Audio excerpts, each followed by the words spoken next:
Bonjour, alors je vous présente aujourd'hui un nouveau tarot, le tarot of the Cosmic Seed que j'ai pris sur le Salon des Arcanes de Nicolas.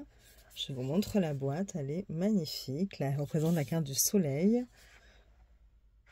Voilà, si j'ouvre, alors c'est par Lalania Simone. Hop là, je vous ouvre la boîte, voilà.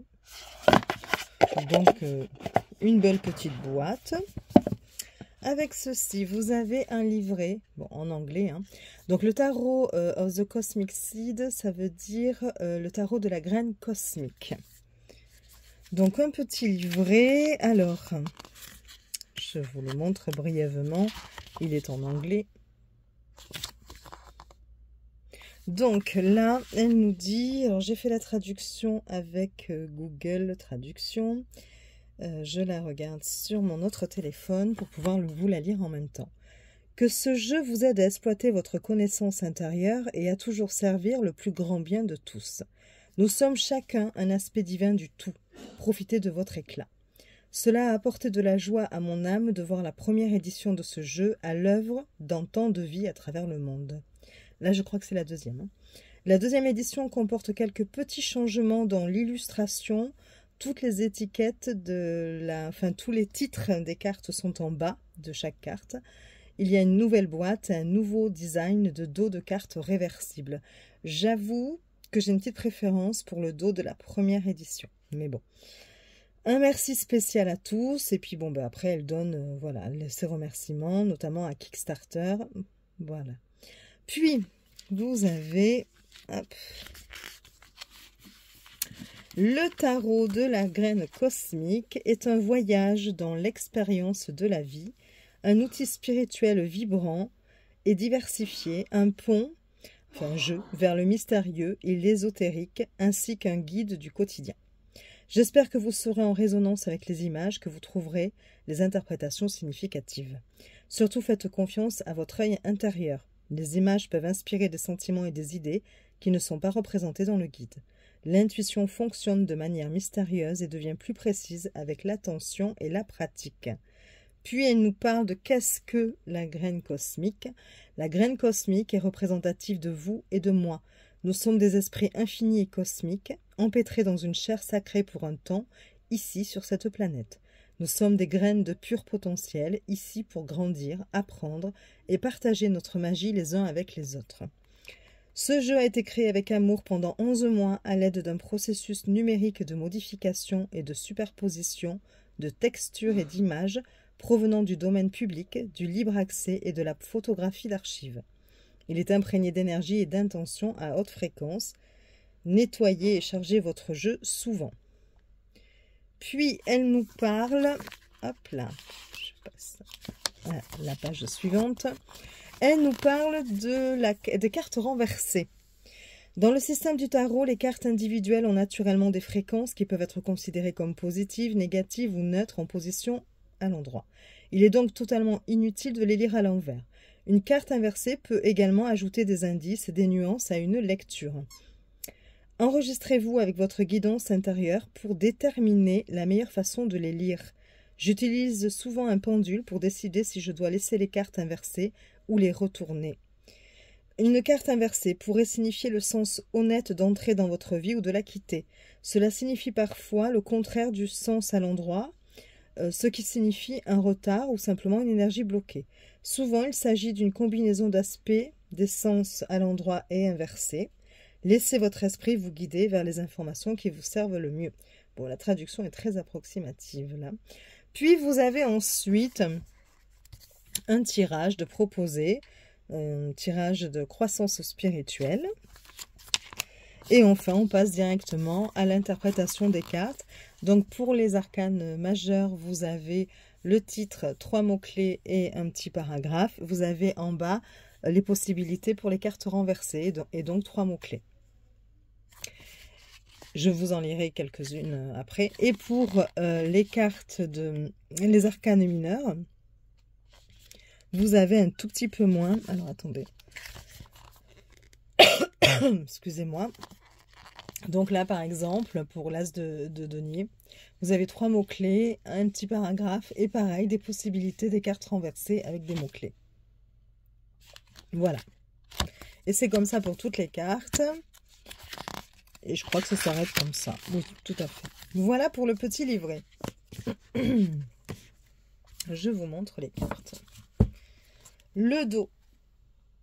Vous voyez, avec de la brillance.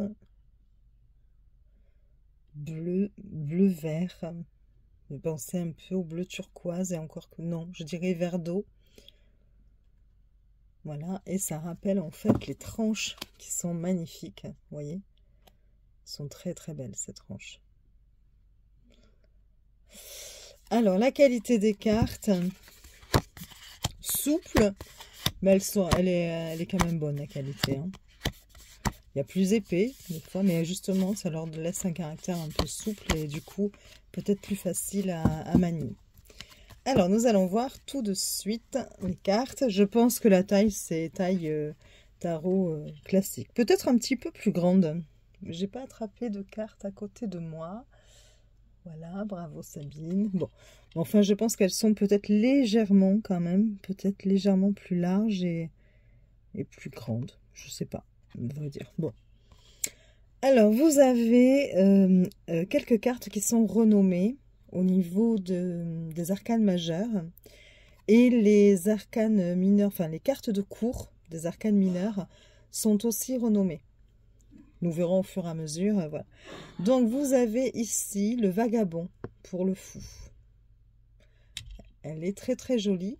Je trouve que les couleurs peuvent rappeler un petit peu, enfin pour cette carte-là, hein, pas toutes, hein, mais cette carte-là, moi personnellement, oui c'est bien Sabine, elle me rappelle le tarot Rosabelle, que je n'ai pas réussi à avoir, de Yéna.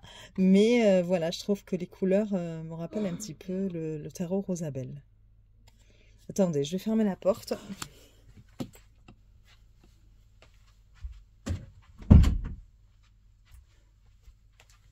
Voilà. Alors ensuite, vous avez le magicien. J'aime beaucoup, beaucoup le style. Avec les 4 éléments qui sont représentés. L'ADN humain ici. Vous avez un cerveau ici et un cœur là.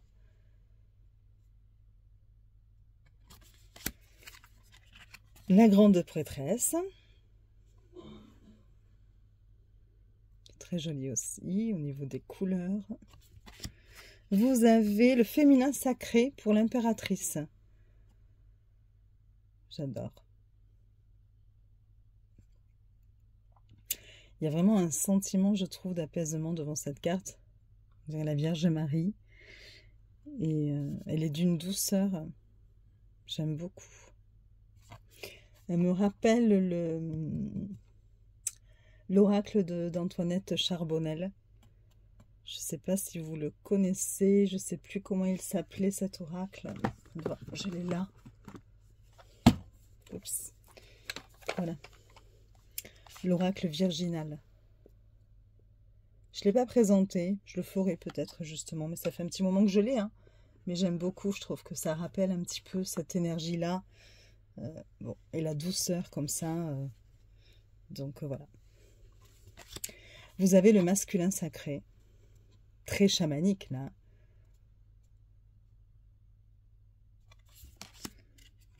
Pour le pape, c'est l'enseignant.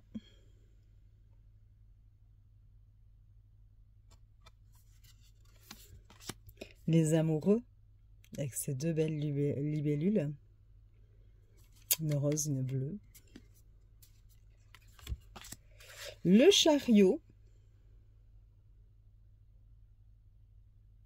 que j'aime un peu moins, mais bon, après c'est une affaire de goût. Hein.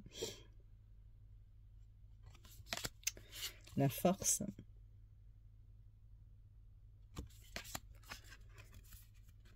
L'ermite, si j'arrive à attraper les cartes. Elles sont mates, les cartes. Hein. L'ermite. Vous avez la lanterne ici.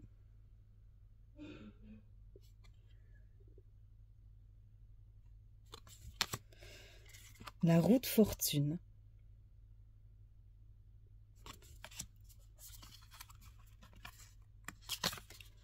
la justice.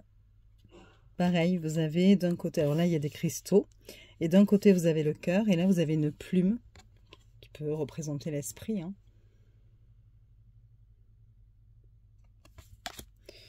Le pendu, très très belle.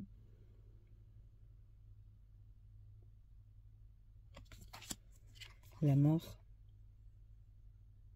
c'est une de mes cartes préférées. La tempérance, avec des ailes de papillon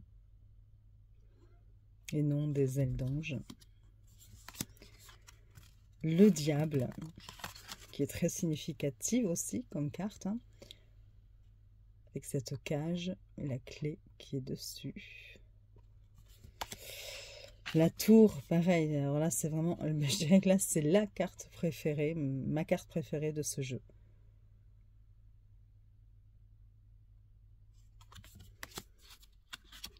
L'étoile. La lune. Le soleil, qui est aussi une de mes cartes préférées.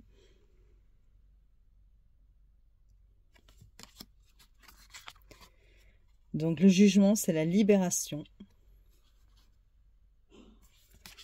Et enfin, le monde. Avec cette dame plus âgée.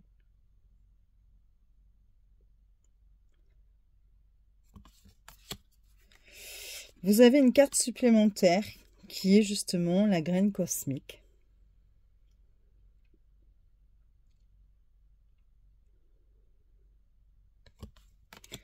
Alors, on passe à la suite des coupes. Vous avez l'as de coupe, le 2 de coupe, le 3,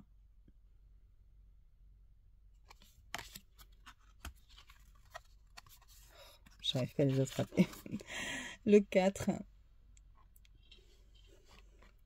Sur cette carte, d'habitude, la coupe, on lui tend sur le côté devant, là.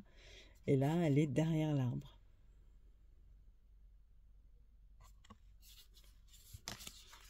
Elle est magnifique, celle-ci aussi, hein, très, très puissante.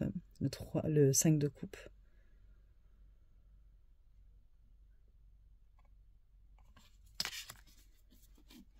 Le 6.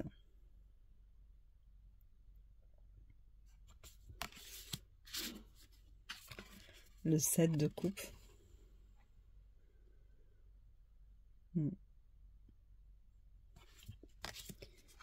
Le 8.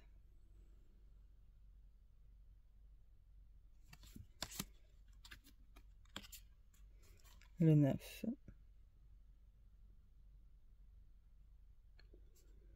Avec tous ces élixirs ou parfums. Le 10.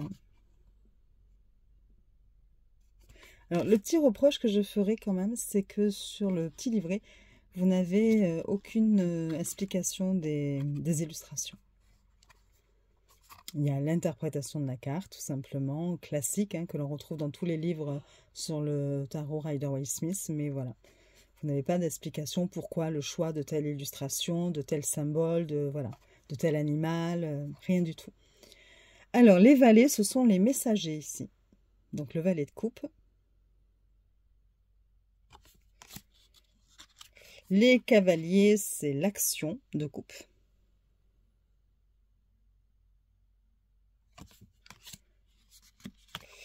La reine, c'est la nourrice, donc la femme maternelle, enfin je sais pas comment on peut le traduire exactement. Est-ce que c'est nourrice? Nourricière? Je sais pas, franchement.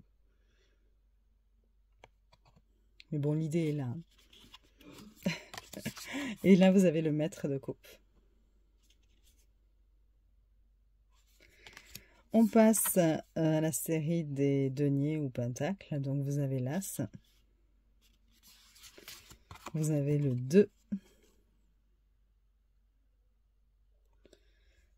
C'est très, très beau aussi. Le 3.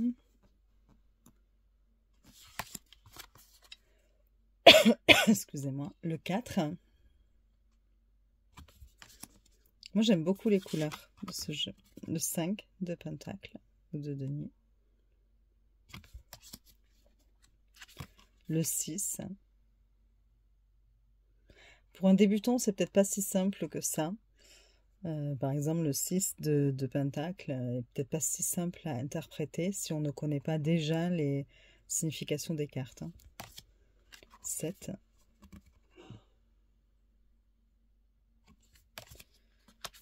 J'aime beaucoup celle-ci aussi.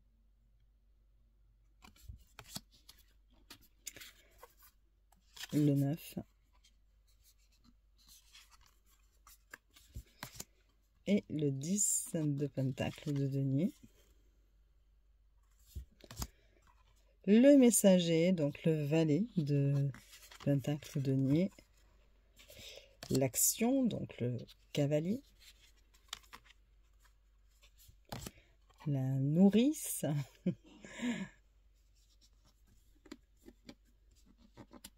La source nourricière, je ne sais pas. Mais donc la reine. Hein. Et le maître, donc le roi de valet, le roi de valet, oui. Le roi de pentacle ou de denier.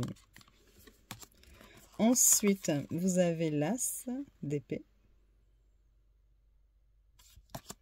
Le 2, très très belle aussi. Le 3, j'adore.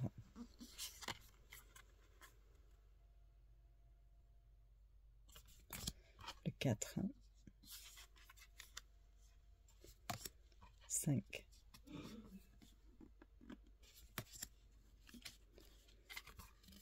Le 6. Avec cet arc-en-ciel au bout. Le 7. 8. 9.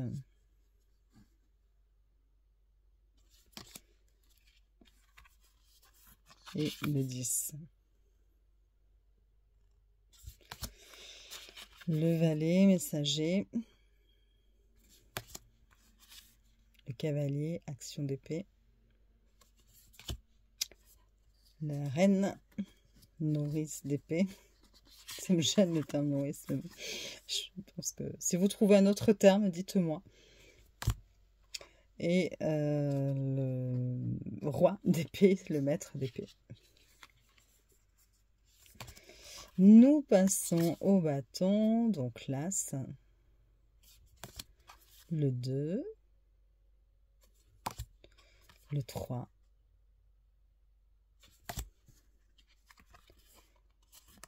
le 4, elle est très très jolie celle-là, j'adore les couleurs.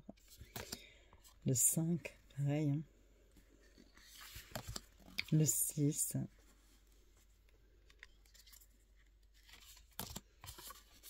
Le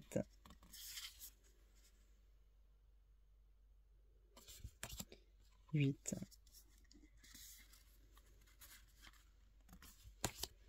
Le 9. Le 10. Le valet.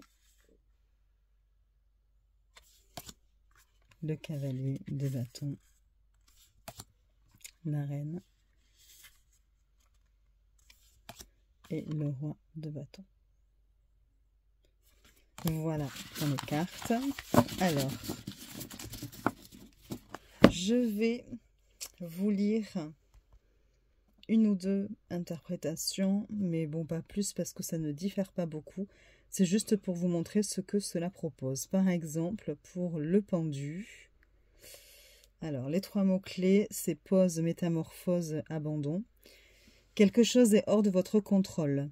Il est peut-être temps de faire une pause, de suspendre toute action et de rester tranquille pendant un certain temps. Le pendu représente également le besoin de se rendre, soit à sa position, soit à une puissance supérieure. Dans cette position, il n'y a rien d'autre à faire que d'attendre en réfléchissant jusqu'à ce que votre situation actuelle change. Cette carte peut aussi refléter le processus de transformation. Qui devenez-vous? Et inversé, indécision, procrastination, peur du changement. Je vous remontre le pendu.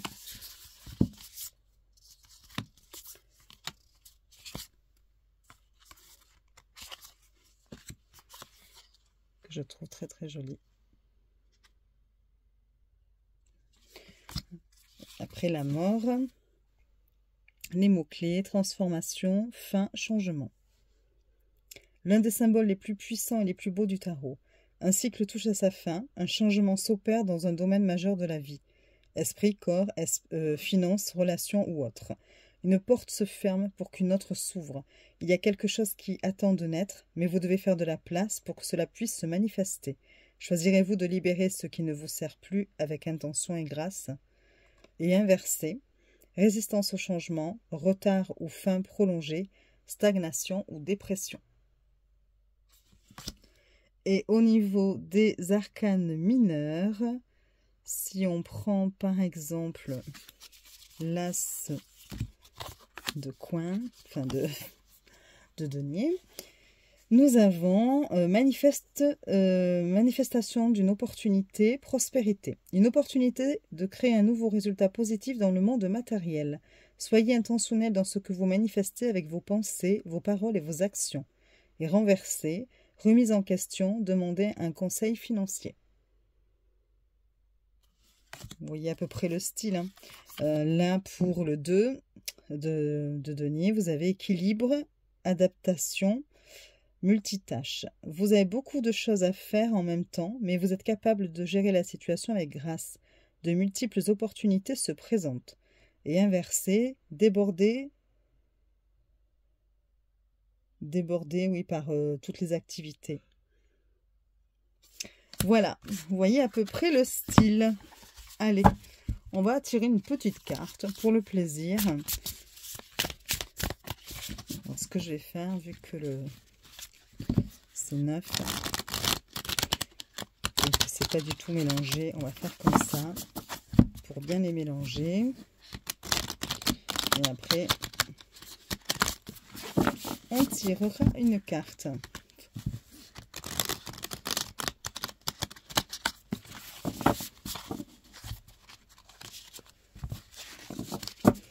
Elles sont très souples, hein, donc il faut quand même faire attention de ne pas les abîmer.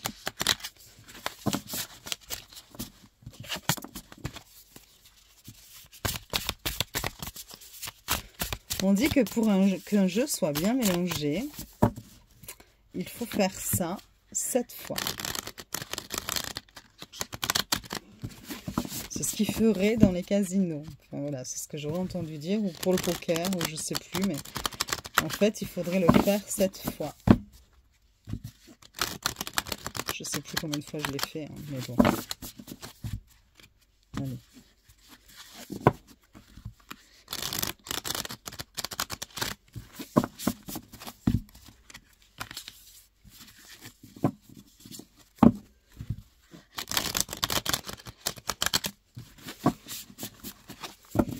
Voilà.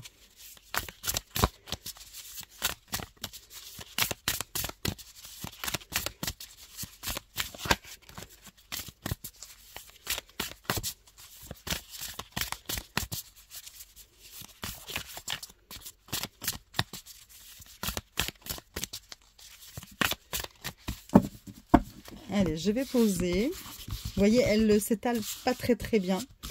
Parce que comme elles sont mates, elles ne glissent pas beaucoup. Après, je pense qu'avec le temps, voilà, avec la pratique, l'usage, peut-être qu'elles seront un petit peu plus glissantes. Mais là, c'est pas du tout le cas. Elles agrippent beaucoup. Je vais demander d'abord au jeu de se présenter. Le 2 de coupe. Bon, très jolie carte. Il se présente comme quelqu'un quand même de bienveillant, qui est dans le respect. Dans l'amour sincère, voilà, une certaine pureté de sentiments et d'intention, pour le coup. Puis, je vais lui demander de me dire comment il me voit. Comme le cas... En plus, pendant que je tirais la carte, je me disais, c'est quand même dangereux. Je l'ai jamais fait encore ça quand je représente des jeux. d'interroger mon jeu. Et j'étais en train de me dire, c'est quand même dangereux de lui demander comment il me voit, il va me sortir le diable. Et bien voilà, il me voit comme le 4 de denier, c'est pas forcément une très jolie carte.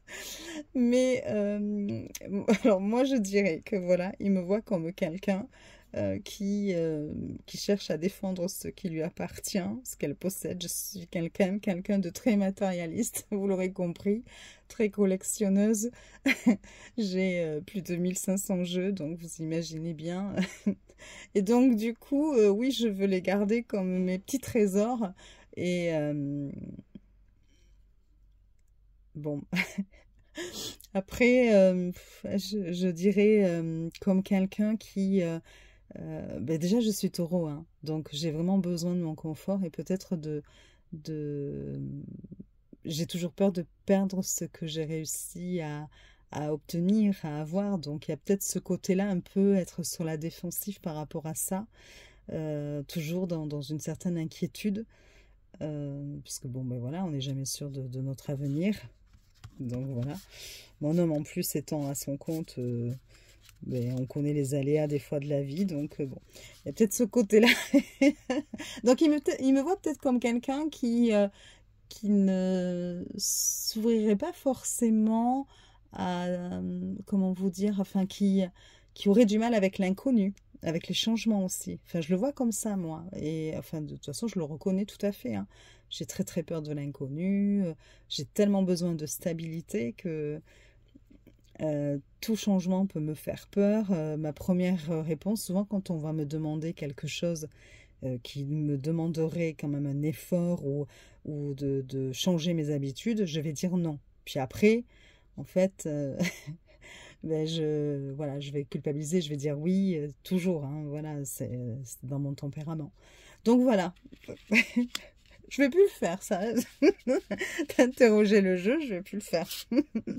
Bon, alors je vais juste demander, parce que je vais juste faire 3 questions, et après je tirerai une carte pour nous tous, pour voir s'il a un message à nous donner. Euh, qu'est-ce qu'il va travailler avec moi? Allez. Le 7 de bâton. Ben justement, peut-être d'être un peu moins sur la défensive. Ou d'apprendre à défendre mes points de vue, de ne pas avoir peur de m'affirmer peut-être un peu plus. Oui. Ou après de détruire mes barrières une à une, mes barrières de protection. Bon, je sais pas. Si vous avez une meilleure idée, vous me dites en commentaire. Mais ne soyez pas trop méchants ou virulents. Voilà. Bon, mais je vais lui demander un message pour nous. Voilà, le premier message qu'il aurait à nous délivrer à vous qui regardez ma vidéo aujourd'hui. Alors, qu'est-ce qu'il a à vous dire? Le cavalier de Pentacle. Le cavalier de Pentacle ou de denier est d'avancer doucement mais sûrement.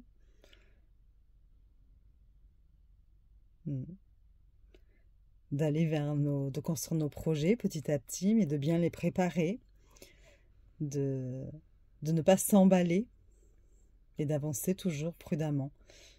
Peut-être, il y a peut-être cette notion-là de rester sérieux, concentré sur notre... Si vous avez un projet ou des choses comme ça, voilà, avancer doucement mais sûrement. Avec le cavalier de coin, je me dis que quelque part... Enfin, de coins, je me dis que quelque part... il vous dit ici, le jeu, que vous êtes quand même sur la bonne voie.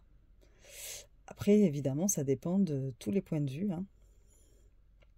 Parce que pour certains, le cavalier de Pentacle peut être aussi une personne un peu égoïste, qui a tendance à penser un peu trop à elle et qui peut être un petit peu dans le calcul, chercher toujours à servir ses intérêts financiers.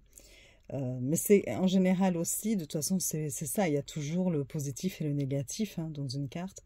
c'est quand même quelqu'un en général qui, dans le Rider-Waite-Smith en tout cas, qui avance prudemment, mais qui est quelqu'un de fiable, de sérieux, voilà. Donc, moi, je le vois plus comme un message d'encouragement en disant, c'est bien, vous êtes sur la bonne voie, vous êtes sur la bonne route, continuez à avancer prudemment, avec sérieux, continuez à prospérer quelque part. Voilà. Voilà. Donc voilà pour ce jeu que je trouve très très beau pour ma part. Je ne sais pas ce que vous en pensez, vous pouvez me dire en commentaire. Est-ce que vous le connaissiez? Est-ce que vous avez la première édition peut-être, hein, qui a les tranches différentes aussi, je crois, qui est plus dans le bleu foncé, il me semble. Enfin, je ne vais pas dire de bêtises, mais il me semble. Le dos de la première édition, moi je l'adore. J'aime bien celui-là aussi, hein, mais la première édition, je le trouve magnifique, hein.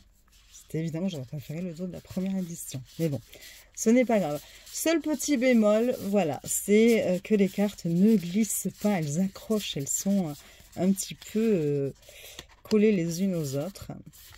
Donc bon, j'espère que ça va s'arranger avec le temps. Et puis que les tranches ne vont pas trop s'abîmer. Parce que vous voyez, regardez. C'est le premier tirage que je fais avec vous. Et voilà, déjà la couleur a sauté par endroits. Le problème des tranches colorées, hein. De ce côté, non. Faut peut-être que j'essaie de mélanger un petit peu, de parfois tourner, inverser le sens. Et encore que, ouais, non, bon. Enfin, c'est pas grave, j'arrête de blablater, là, et de vous faire perdre votre temps pour des détails insignifiants. Et je vous dis à très vite pour de nouvelles vidéos. Je vous fais des bisous.